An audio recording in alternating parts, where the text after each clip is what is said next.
Getting feedback off your audience is very important if you want to create a successful film. If you don't ask your potential audience what they want to see in a film, then you won't know what will make them enjoy it. The first feedback I got from my potential audience was from a questionnaire I handed out towards the beginning of the project. My questionnaire asked my audience which horror films they preferred and why. Asking what made my audience scared was a big help towards planning my script, as I included certain aspects of each person's fear into my script. For example, uncertainty and ambiguity unsettled audiences, as they did not like the feeling of not knowing what lurks ahead. So I decided to use this as a recurring theme in my short film by making the audience question who the two characters were. Other aspects of the questionnaire that I decided to include in my short film were set in the late evening as there is restricted visibility. Villain would have some mental instability, similar to Jack in The Shining, to create feelings of hysteria.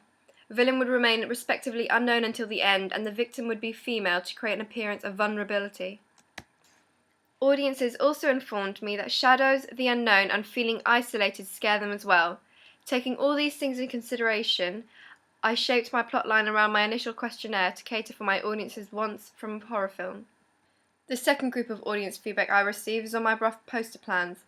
I had created 3 initial plans and brought these 3 ideas to my potential audience and asked them to tell me which poster was the most effective.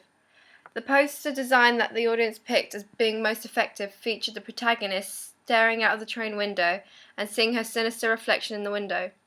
Reasons behind their liking to this poster include its relevance to the plot and gives the audience an idea of what the plot line is of dual personalities.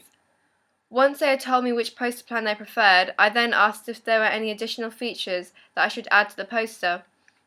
One of the additional features the audience told me to include was a website address. As most short films are screened online, this would be a very important piece of information to include on my poster.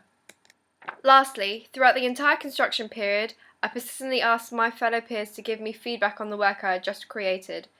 From their response, I edited or reshot some of my scenes. For instance, there were several over-the-shoulder shots and tracking shots which my peers thought were too shaky. With their feedback, I was able to reshoot these shots to make sure they had better stabilization.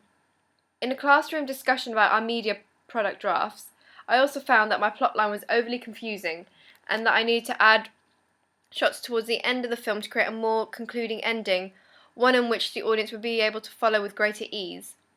With this feedback, I also asked in which ways I could achieve this, and their answers included rewind shots, split screens, voiceovers, and same shots but with different characters.